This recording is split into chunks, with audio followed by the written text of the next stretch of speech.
우리 한번 같이 축복하면 갔으면 합니다. 한번 옆에 사람 한번 축복하시기 바랍니다.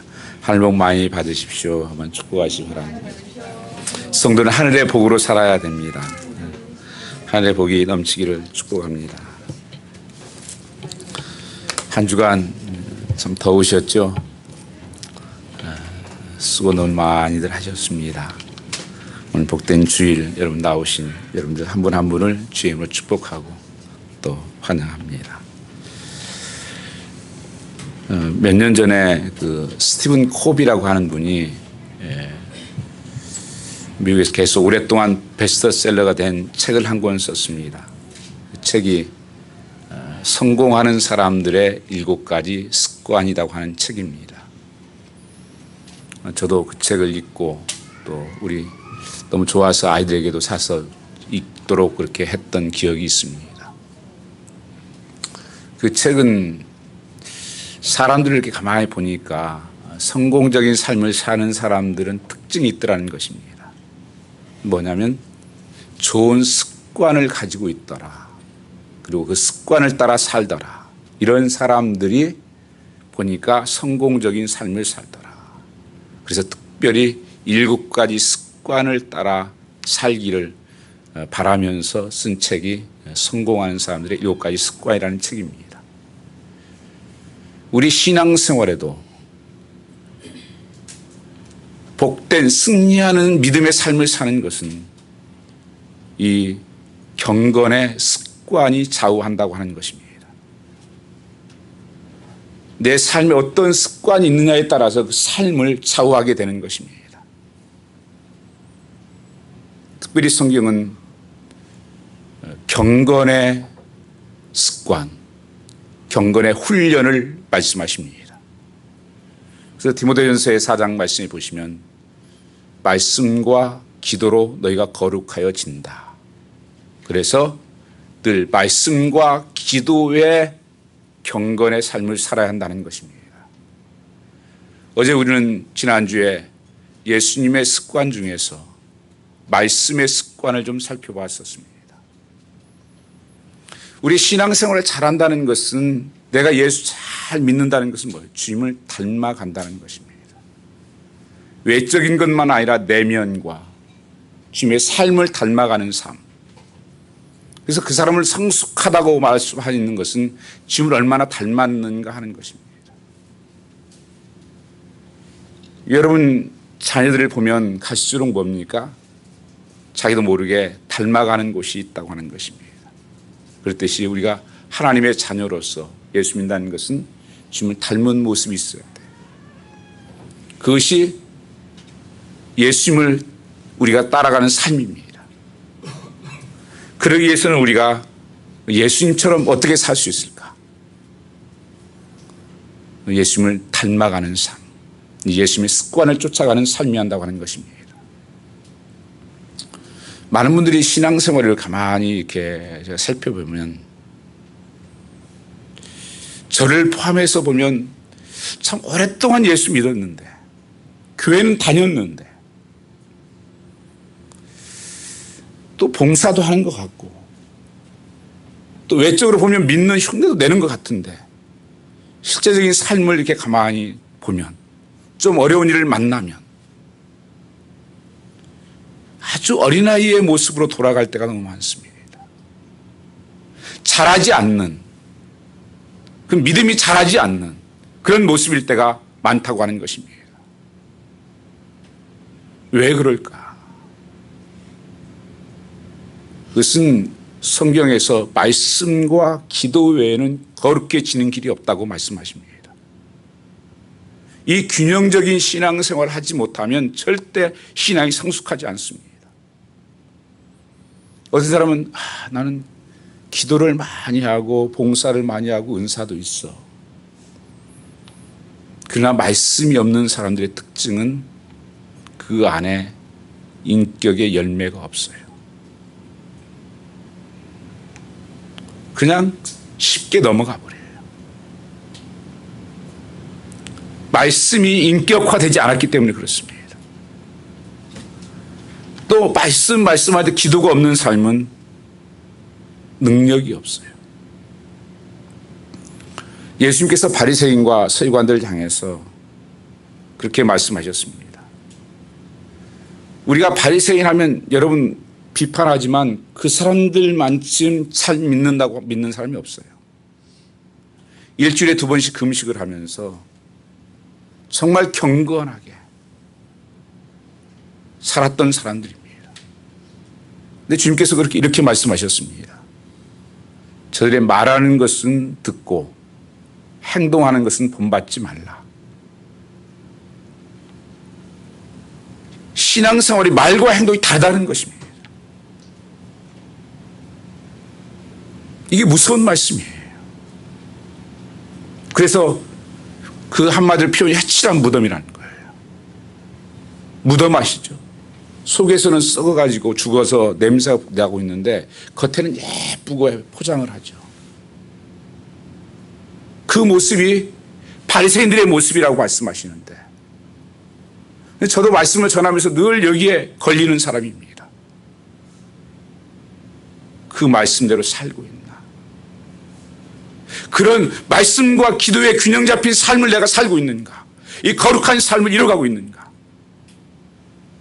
신앙생활은 종교생활이 아닙니다. 기독교는 종교가 아니에요.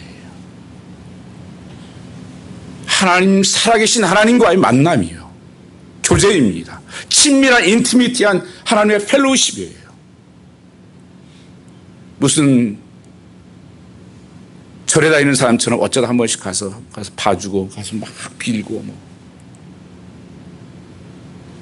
이건 종교가 아니에요. 하나님은 우리의 마음과 생각과 중심을 아시는 분이라고 말씀하십니다. 오늘 교동문도 보면 시편 139편 뭐라고 말씀하십니까? 우리의 생각을 아시고 말을 아시고 눕는 것을 아시고 우리의 모든 것을 아신 하나님이요 나를 살피시사 나를 정결케 하옵소서. 하나님은 우리의 모든 것을 아신 하나님이에요. 그래서 신앙생활은 하나님과의 얼마나 친밀한 관계를 말하는 거예요. 내가 성숙하다는 거 하나님과 얼마나 친밀한 속에 있냐 이거예요. 여러분이 누구를 사랑하잖아요. 사랑하면 무엇이 사랑입니까? 그 친밀해지는 거예요. 벽이 없어지는 거죠. 가장 친밀한 관계가 부부 관계 아닙니까?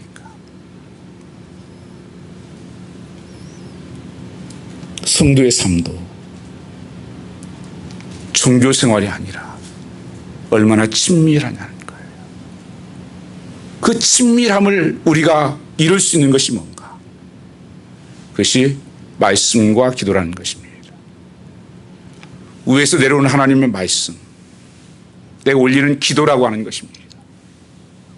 그래서 말씀과 기도가 능력이고 우리의 신앙생활의 모든 것이 시작이고 끝입니다. 주님께서 이 2가지 습관을 말씀하고 있습니다. 여러분 자녀들을 키우면서 자녀들에게 이렇게 하라 저렇게 하라 이렇게 하라 다 옳은 말을 해요. 자녀들이 뒤에서 그럴지 모릅니다. 참 옳은 얘기 하시는데 그렇게 좀 사시지요. 옳은 얘기해서 바뀌는 법이 없어요, 여러분요. 그 능력이 아니에요. 부부들도 치열하게 싸웁니다. 내가 좀 어떻게 주도권을 잡으려고 한번 고쳐보려고 한번. 역사적으로 아내가 남편을 고쳤다든지 남편이 아내를 고쳤다는 얘기 들어보신 적이 있습니까? 갈수록 그러다 보니까 이혼만 생기지. 그런 적이 없어요. 신앙생활은 아이들이 앞에서 배우는 게 아니에요. 뒤에서 배우는 것입니다. 내가 그렇게 살지 않으면서 이렇게 살아라, 저렇게 살아라, 이렇게 하라. 여러분 영향가가 없어요. 하나님 말씀대로 내가 살면요, 뒤에서 따라오게 돼 있어요. 그게 보게 돼 있어요. 그게 능력이에요. 우리의 신앙생활도 마찬가지예요. 주님을 우리는 닮아가는 거예요. 주님을 따라가는 거예요. 주님이 어떻게 살으셨는가, 무엇이 가장 중요하게 주님은 여기셨는가, 이 가치관을 바꾸는 것입니다. 예수님은 우리에게 최고의 모범을 보이셨습니다. 그래서 사도 바울도 나를 본받으라 그렇게 말씀하십니다. 나를 본받으라. 무슨 얼굴을 본받으라는 게 아니에요. 믿음의 삶을 본받으라. 예수님도 내 삶을 본받으라 그렇게 말씀하십니다. 사람 누구나 자기 나름대로 습관을 가지고 있습니다. 어떤 사람들은 보통 사람들의 90% 이상이 자기 습관을 따라 산다는 거예요. 오늘 또 여러분 예배 끝나면 습관된 사람도 있을 거예요. 딱딱딱 스케줄이 있을 거예요. 오늘 예배 끝나면 이거 하고 저거 하고 저거 하고 머릿속에 딱 습관대로 가요. 틀림없습니다. 일주일 동안도 일을 딱 월요일날 끝나고 나면 자기 나름대로 습관으로 가게 돼 있어요. 습관이 중요한 것입니다. 그래서 어렸을 때부터 좋은 경건의 습관을 만드는 것이 승리예요. 오늘 저와 여러분과 함께 이런 습관에 우리의 삶을 바꿨으면 하는 것입니다. 주님께서 우리는 지난주에 보면서 말씀의 습관을 가지고 있었다는 것입니다. 40일 동안 금식하고 굶주려 있을 때 사단이 와서 이거 뛰어내려라. 그러면 내가 이 모든 나라를 주겠다.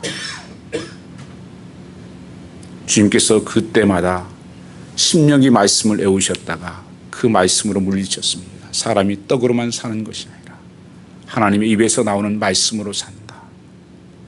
주님의 늘 습관은 말씀을 먹는 것이었고 또 말씀을 애우셨고 말씀을 묵상하고 그 말씀을 따라갔다는 거예요. 그래서 기도하시면서 오늘 본문에 보면 내 뜻대로 마옵시고 아버지의 뜻대로 하옵소서, 아버지의 말씀대로 하옵소서, 그거예요. 우리의 신앙생활이 이 말씀 안에서 사는 것이 그게 중요한 거예요. 습관이. 왜 그렇습니까? 이 말씀이 능력이죠. 성도의 무기는 말씀밖에 없습니다. 그래서 성령의 검이다 말씀하십니다. 말씀 보면서 내 자신을 압니다. 왜냐하면 말씀은 거울이에요. 말씀은 캐논 잡니다. 나를 재볼 수 있는 다림줄이에요. 여러분 옛날에는 공사할 때 다림줄이라는 게 성경에 나옵니다. 다림줄이라는 게 있었어요. 벽돌을 이렇게 싸잖아요. 벽돌을 싸가면 그거를 이렇게 반듯한지 안 반듯한지 재보려면 위에서 이렇게 추같이 생긴 납도 이렇게 내려요. 내려가지고 이게 좀 나왔으면 툭툭 치고 또 들어갔으면 빼고 이렇게 해서 이게 다림줄이에요. 이 말씀을 다림줄이라고 보셨습니다. 내 삶이 지금 어떻게 가고 있는지, 내가 바르게 지금 가고 있는지, 내가 정말 축복의 길로 가고 있는지 뭘로 알 수 있어요? 다른 것은 절대 몰라요. 여러분 나를 모릅니다. 하나님 말씀을 보면 하나님 내가 죄인입니다. 다니엘서 9장 2절 이하의 말씀을 보시면 다니엘이 85세가 되었을 때 하나님 말씀을 하루 읽게 됩니다. 읽다가 그 말씀이 기록된 것을 읽습니다. 에레미야 25장 11절 12절 말씀을 묵상하게 됩니다. 그 말씀이 어떻게 기록되어 있냐면 하나님께서 이스라엘 백성들을 포로로 잡혀가게 한 것은 하나님께서 미워서 그런 것이 아니라 그들을 깨닫게 하고 그들을 회개하고 다시 하나님을 돌아오도록 불순종한 것을 회개하도록 하기 위해서였습니다. 근데 다니엘서 그 성경을 읽는데 보니까 70년이 차면 돌아온다고 하는 말씀이 기록된 거예요. 그러니까 2년밖에 남지 않았어요. 얼마나 기쁘겠어요. 얼마나 행복하고. 우리 2년만 있으면 해방. 오늘이 8월 15일인가요? 우리나라도 해방됐죠. 온 사람들이 튀어나와서 해방된다 이제 우리는 36년이 70년 동안 노예 생활을 살았는데, 근데 다니엘은 큰일 났다 이제. 큰일 났다. 왜 그런 줄 아십니까? 그러면서 금식을 선포하고 기도하기를 다짐합니다. 이제 2년만 있으면 해방되는데 이 민족이 하나도 변하지 않은 거예요. 이걸 어떻게 해야 되나? 말씀을 읽으면서 내 죄를 깨닫기 시작합니다. 하나님, 나는 괜찮은 줄 알았는데 나도 죄인입니다. 우리 아버지도 죄인이고 우리 가족과 우리의 나라가 죄를 범했습니다. 하나님 말씀에 불순종했습니다. 그러면서 죄를 무릅쓰는 게 뭐예요? 생명 걸고 하는 거예요. 금식하면서 간절히 하나님께 매달립니다. 살려달라고. 어디서 이것이 기도가 시작됐느냐? 말씀을 보면서 기도가 시작되는 거예요. 말씀 보지 않으면 내가 누군지를 몰라요, 여러분요. 내가 죄인인 것을 모르니까 회개가 안 되는 거예요. 회개가 없는 기도는요, 응답이 없습니다. 시편 66편 18절 말씀 보면 우리가 죄악을 품으면 주께서 듣지 아니하신다 이렇게 말씀하십니다. 가장 우리 인생의 무거운 짐이 뭔지 죄의 짐이에요.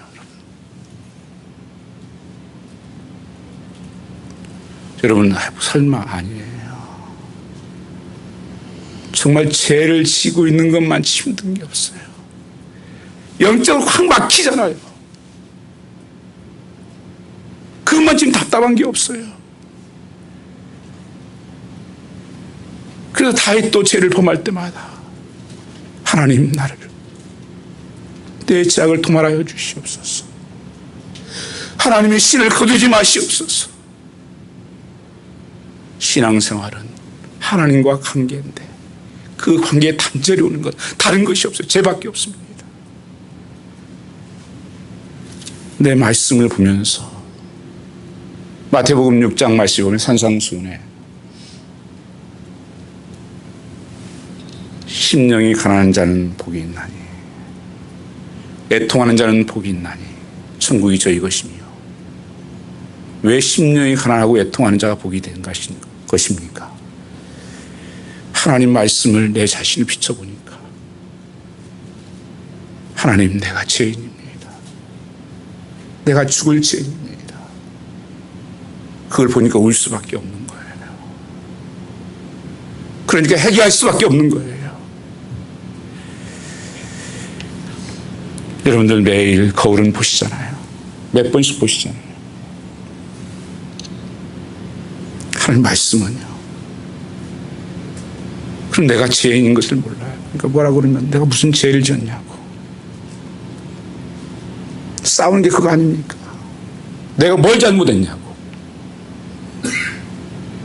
잘못 안 했죠.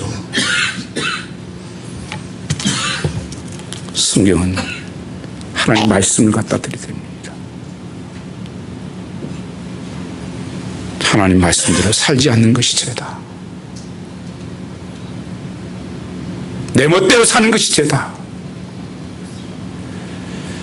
하나님 말씀은 모든 것의 진리입니다. 그래서 우리가 이 기도의 습관을 갖는 것이 중요하다는 거예요. 오늘 39절에 뭐라고 말씀하십니까? 한번 같이 읽어보겠습니다. 예수께서 나가사 습관을 쫓아 감람산에 가심에 제자들도 쫓았더라. 뭘 쫓아갔다고요? 감람산에 습관을 쫓아갔다. 무슨 습관이요? 기도하는 습관을. 왜 주님이 감람산에 가셨습니까? 기도하러. 나의 골방, 나의 기도하는 방, 늘 하나님을 만나는 방, 어떤 방해되지 않는 그런 곳. 여러분은 그 방이 있습니까? 주님을 만나는 방. 게임방은 많고 비디오 방은 많고 컴퓨터 방은 많은데 정말 하나님과 조용히 만날 수 있는 그곳. 그래서 교회가 좋죠. 소마의 교회는 항상 24시간 열려있는 교회입니다. 누구나 와서 기도할 수 있도록. 주님이 내 집은 만민이 기도하는 집이라고 말씀하셨습니다. 전에 한국에 있을 때 그 목사님이 항상 교회를 그분은 열어놓기를 원하셨어요. 근데 가끔 없어져요, 교회. 마이크 같은 게 비쌉니다. 마이크 같은 게 비싸요. 없어지니까 장로님들이 문 닫아야 됩니다. 목사님이 그러셨어요. 그거 없어져도 괜찮습니다. 하나님이 채워주실 것입니다. 하나님의 집은 기도하는 집이지 100번 옳다고 생각합니다. 지금 교회 가보세요. 교회마다 다 문 잠궈져 있어요. 그거 뭐 하려고요? 예배 때만 열어놔요. 아니요. 나그네도 누구도 하나님의 집은 기도하는 사람들이 왔다 갔다 하는 곳이야 되려. 예루살렘 성전도 마찬가지입니다. 예수님 당시에 사도행전 3장에 보시면 베드로와 요한이 9시, 9시에 기도하는 시간에 성전에 올라가다가 안진뱅이를 만나서 금과 은은 내게 없거니와 나센 예수 이름을 명하노니 일어나라. 이렇게 말씀하시면서 그 안진뱅이를 고치고 그 한개 성전에 찬양했던 거예요. 하루에 3번씩 성전에 올라가서 기도하는 것이 그들의 삶이었어요. 다니엘서의 말씀을 보시면 다니엘이 자기가 죽을 줄을 알고도 항상 행하던 대로 하루에 3번씩 창문을 열고 하나님을 향해서 기도했다고 말씀하십니다. 이런 습관들을 가지고 있었다. 늘 나의 기도의 시간들. 우리 무슬림들 막 욕하잖아요. 잘못된 이단이죠. 근데 참 그들의 정성은요. 5번씩 아무데나. 요새 웬만한 공항에는요 무슬림들이 기도하는 기도실이 따로 있습니다. 그거 안 해주면 큰일 나요. 저도 2년을 이라크 쿠웨이트에 살았습니다. 급한 일로 지금 가는데도 항상 그 사람들에게 경찰관도 태우고 가고 통역관도 데리고 가고 해야 됩니다. 그 일을 하려면. 가다가 급한데 시간 되면 무조건 스탑이에요. 그거 안 했다면 큰일 나요. 그거 내가 내려놓고 보자기 하던 이러고 앉아 있어요.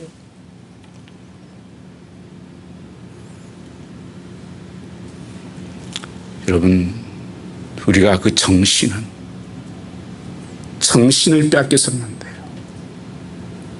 늘 성경에서는 기도를 뭐라고 말씀하십니까? 호흡이다 이렇게 말씀하십니다. 우리가 항상 기도하는, 내가 하나님 앞에 나갈 수 있는, 그래서 하나님 말씀이 내게 임하고 그 음성을 듣고 그리고 내가 하나님 앞에 기도하는 이 커뮤니케이션, 이게 친밀함이에요. 이게 인티미티한 친밀함이에요. 성도의 삶은, 능력은 어디에 있는가? 하나님과 얼마나 친하신가 하는 거예요. 여러분, 하나님 어디에 계십니까? 예수님은 지금 어디에 계십니까? 교회 때만 잠깐 가십시다. 오늘 예배 시간인데 가십시다. 헐레벌떡 가십시다. 항상 주님은 나와 함께 계세요. 그 내 마음의 집이라고 어멍크가 쓴 책에 보면 그런 내용 나오죠. 식탁에서도 함께 하시고 거실에도 함께 하시고 음식을 먹는 데도 함께 하시고 책을 공부하는 데도 함께 하시고 하나님은 항상 나와 함께 하세요. 내가 눈이 어두워서 보이지 않는 거예요.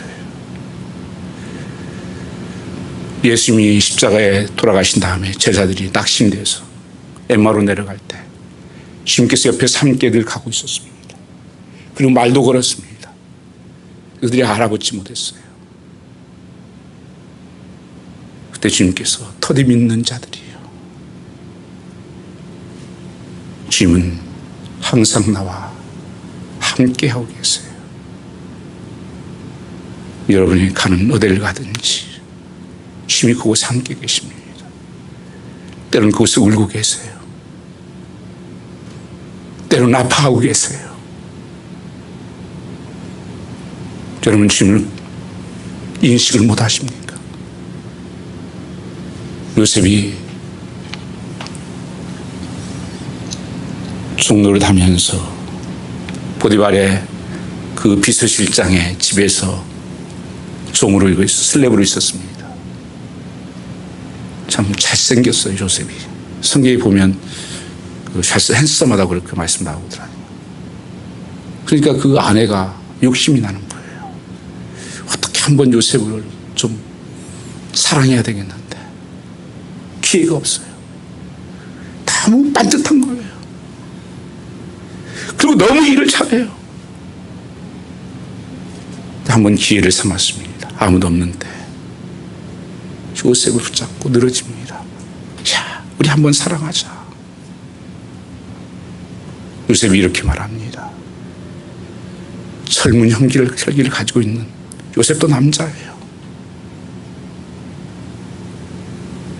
당신 남편이 이 집의 모든 것을 맡겼습니다. 나에게 관리하도록. 그런 한 가지 예가 있는데 당신은 맡기지 않았습니다. 그리고요, 하나님이 다 보고 계십니다. 그리고 옷을 찢기면서 다시 도망을 가요. 그것 때문에 감옥에 갑니다. 2년 동안 감옥 살아요. 다시 무엇을 인지했습니까? 하나님이 보시고 계신다. 하나님이 다 아신다. 여러분, 하나님 보시는데 갈 수가 있습니까? 하나님 보시는 데서 그렇게 살 수가 있습니까?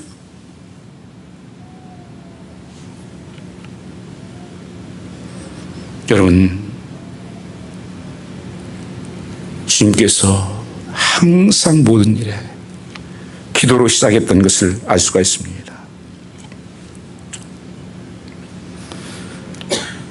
어떤 유명한 스승이 제자들을 교육시키기 위해서 산을 데리고 올라갔습니다. 그리고 세 그루의 나무를 보면서 뽑으라고 했습니다.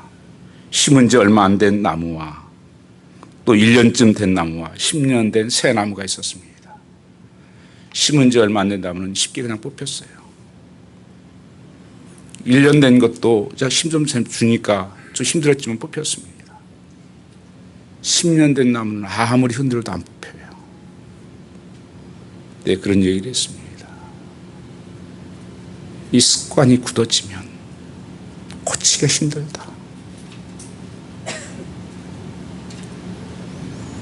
여러분, 우리 서양 미국에 그런 얘기 있잖아요. 생각을 심으면 말을 낳고, 말을 심으면 행동을 낳고, 행동을 심으면 습관을 낳고, 습관이 인격을 만든다고. 여러분의 삶에 좋은 습관의 이 우선순위, 프라이어티를 만드는 것은 너무 중요하다고 하는 것입니다. 예수님은 습관적으로 감람산을 자주 찾으셨습니다. 예수님이 가장 기도하기에 적절한 장소였습니다. 조용하고 아무도 없고 하나님께 마음껏 부르짖을 수 있고, 이런 곳, 이 기도의 장소. 중요한 결정을 할 때마다 주님은 항상 기도로 시작했습니다. 예수님 12제자를 선택하시기 전에도 밤새워 기도하면서 감람산에서 결정했습니다. 그리고 마지막 십자가를 지시기 직전에 기도하신 것도 감람산입니다. 여러 개의 봉우리 중에서 겟세마네 동산에 올라가서 기도하셨습니다. 제 한국에 있을 때 70년, 80년 초까지만 해도 한국에는 온 산마다 기도원들이 너무너무 많았고 기도원 가는 것이 기본적이었습니다. 청년들도 청년부 때도 한 달에 한 번씩은 기도원에 올라가서 기도하고 부르짖고. 지금 이 시대에 기도가 다 식어졌어요.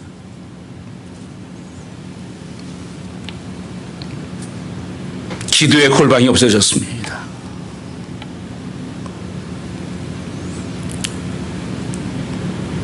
골로새 4장 2절 말씀을 보면 바울은 이렇게 고백했습니다.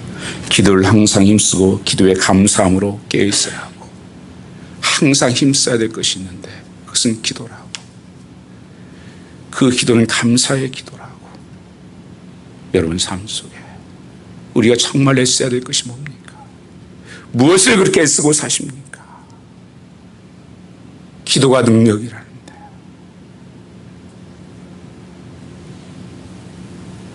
오늘 주님께서는 기도를 항상 힘쓰라. 그리고 기도의 감사함으로 항상 깨어있으라. 그래서 예수님도 새벽 미명에 늘 한적한 곳에 가서 기도하셨다고 말씀하십니다. 마가복음 1장 35절 말씀을 보시면 그 마가복음에 주님께서 하루 종일 예배를 드렸어요. 그리고 또 예수님께서 병자를 고치시고 베드로의 그 어머니의 열병을 고치시고, 그리고 밤이 샜는데 해가 지는데도 그 많은 사람들을 고쳐야 될 일들이 남아 있었습니다. 그런데 주님은 새벽 일찍 일어나서 미명에 한적한 곳에 가서 기도하고 있었습니다. 제자들이 찾아왔어요. 주님 빨리 가셔야 되겠습니다. 주님 빨리 가셔야 되겠습니다. 많은 사람들이 지금 기다리고 있습니다. 주님이 이렇게 말씀하십니다. 나는 오늘 다른 마을로 가서 복음을 전해야 되겠다. 그리고 다른 마을로 가십니다. 무엇이 삶을 이렇게 바꾸는 걸까? 우리는 나의 필요에 따라 살아갈 때가 너무 많아요. 나의 형편에 따라 살아갈 때가 너무 많습니다. 주님은 기도에 따라 삶을 살았다는 것입니다. 그래 기도하시면서 하나님의 음성을 들었을 것이고, 그 하나님의 마음을 알았을 것이고, 그리고 그의 삶을 다르게 시작한 것입니다. 여러분 어떻습니까? 기도 때문에 내가 가야 할 길을 바꾸고, 기도 때문에 내가 해야 할 일을 포기하고, 기도하다가 하나님의 음성 듣고 내가 변하고, 이런 일이 있느냐는 것입니다.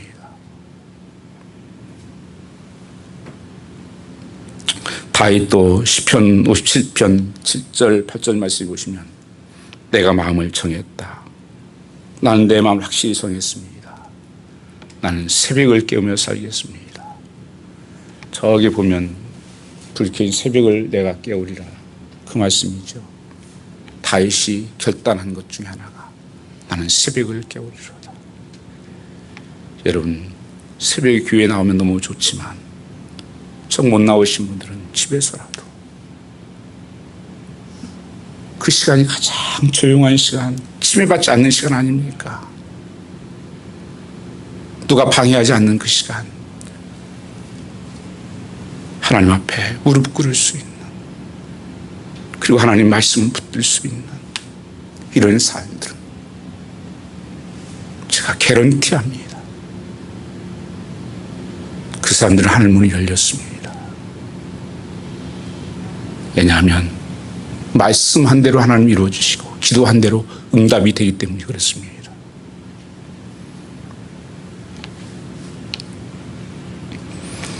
생각을 뛰어넘는 기도라고 하는 책을 쓴 저자 네이 프리게이프가 이런 그 책 속에 이런 간증이 하나 나옵니다. 월요일 아침에 자전거를 타고 이제 석양을 보면서 가다가 이게 차가 갑자기 이렇게 돌아오면서 자전거를 치웠습니다. 그 자기는 그 차 본넷대에 떨어지고 그 자전거는 그 돌에 둥글고, 그래서 오가는 차가 없어서 큰 사고를 면했습니다. 그래서 그래서 본넷 위에서 미끄러져서 내려와서 이렇게 자기 만져보니까 뭐 다친 데가 하나도 없는 거예요. 큰 사고였는데. 뭐 자전거 보니까 자전거도 멀쩡한 거예요. 근데 그 운전수가 내려가지고 괜찮으시냐고. 아, 괜찮다고. 그러니까 그분이 그러더라는 거예요. 하나님의 정말 감사 은혜입니다. 죄송합니다. 오늘 하나님 앞에 기도하고 이렇게 왔었는데 하나님께서 나를 보호하신 것 같습니다. 그것이 끝이 아니라 교회에 돌아왔는데 집에 돌아와서 사모님한테 얘기하니까 사모님이 교인들에게 몇 분에게 얘기를 하신 거예요. 그러니까 몇 분들이 찾아와서 그렇게 얘기를 하는 거예요. 목사님 기도 응답입니다. 아니 무슨 기도 응답이요. 목사님 우리 새해 목표가 우리의 그 기도하게 해달라고 교회했지 않습니까? 그리고 목사님에서 기도하지 않으면 교회에 오지도 말라고 그런 얘기를 해서 우리가 늘 모여서 기도하고 있었습니다. 그게 하나님의 이 보호하심이 아닙니까? 그런 간증을 제가 책에서 보았습니다. 그런 간증이 수없이 많죠. 여러분에게서도 기도하는 사람들의 분명히 간증들이 넘쳐날 것입니다.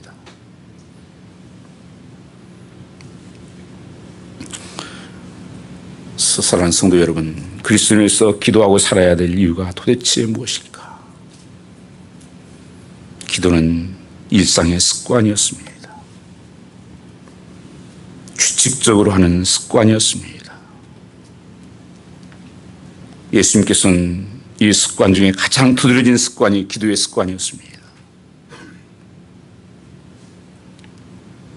이 거룩한 습관이었습니다. 누가복음 11장 1절 말씀 보시면 이 제자들이 예수님께 이렇게 말씀합니다. 예수님 보니까 뭔가 다르게 사는 거예요. 예수님은. 우리와 다른 능력이 있는 거예요. 예수님은. 여러분 성경 말씀을 읽으시면서 예수님은 하나님의 아들이니까 그렇지 그렇게 단정하시면 성경 잘못 읽는 거예요.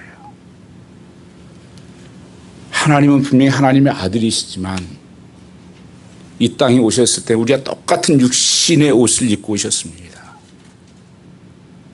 이 두 인격을 우리가 믿으셔야 돼요. 그래서 배고픔도 하셨고 매맞음도 하셨고 배반도 당하시고 침뱉음도 당하시고 우리가 겪은 모든 것을 다 겪으신 분이에요. 한 가지 안 하신 것이 있어요. 죄짓지 않았습니다. 그리고 예수님께서 무슨 능력이 이렇게 나타나는 거예요. 그 제자들이 궁금한 겁니다. 그러니까 예수님께서 이렇게 말씀하세요. 기도와 금식에는 이런 이유가 나타날 수가 없다. 그러니까 제자들이 누가복음 11장 1절 말씀에 우리에게 기도를 가르쳐 주십시오. 제자들이 뭘 예수님께 가르쳐 달라고 한 적이 한 번도 없어요. 그런데 기도 좀 가르쳐 주십시오. 그것이 주기도문이에요. 11장 1절부터 나오는 말씀이 하늘에 계신 우리 아버지 Come kingdom of God. Our Father who art in heaven, hallowed be thy name. Thy kingdom come, thy will be done on us. 하나님 나라가 임하시옵소서. 하나님 나라를 다스려 주시옵소서. 통치하여 주시옵소서. 이 기도를 주님께서 가르쳐 주신 것입니다. 그래서 어떤 목사님은 이것을 가지고 1시간씩 기도하는 훈련을 하기 위해서 쿠즈나 테레오나와스라는 그 1시간도 깨어 기도할 수 없냐는 책을 쓰기도 했습니다. 여러분, 주님께서 실험에 들지 않게 깨어 기도하라고 말씀하십니다. 1시간도 너희가 깨어서 기도할 수 없다냐고. 기도하지 않고 승리할 수 있다고요. 속지 마십시오. 말씀 보지 않고 내가 신앙이 잘할 수 있다고요. 속지 마세요. 그런 길은 없습니다. 예수님도 말씀과 기도 외에는 거룩해진 길이 없다고 말씀하신 것입니다.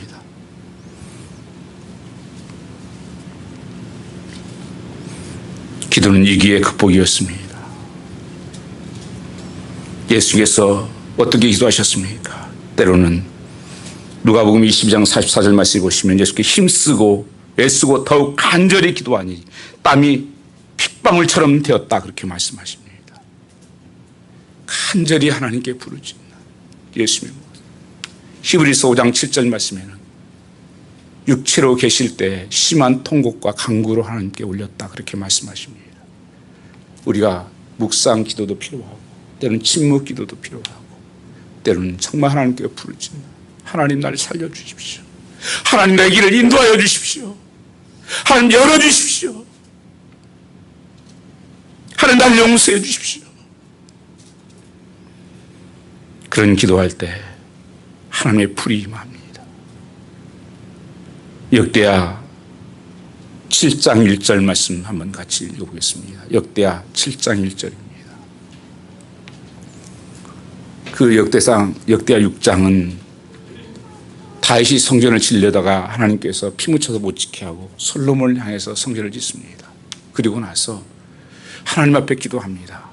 다윗을 축복하신 하나님, 이 성전을 축복하여 주시고 이 성전에서 기도하는 것을 들어주시고 그리고 하나님의 봉헌 하나님 앞에 드리고 나서 7장 1절에 기도를 마침에 불이 임했다고 말씀하십니다.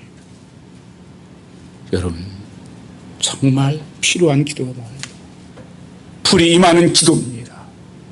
기도한 불이 임합니다. 같이 한번 읽어보겠습니다. 솔로몬이 기도를 마침에 불이 하늘에서부터 내려와서 그 번제와 그 제물들을 살고 여호와의 영광이 그 성전에 가득하니 기도의 능력이 뭐예요? 불이 내렸어요. 엘리야가 기도할 때 불이 내렸습니다. 오순절에 기도할 때 불이 내렸어요. 간절히 모여서 기도하는 것마다 불이 일어나고 불이 내렸습니다. 그리고 번제물을 태웠어요. 번제물은 죽어야 되는 거예요. 누가 번제물이에요? 저 여러분이 번제물이에요. 불이 내려와서 나를 태우고 나는 간 곳이 없고 예수만 보여지고 이 시대에 여러분 왜 우리에게 공허한 기도를 했는데 왜 능력이 없는가? 불이 안 내려와서 그래요. 참된 회개의 기도가 불이 내리게 합니다. 불이 내리니까 뭐가 나타났습니까?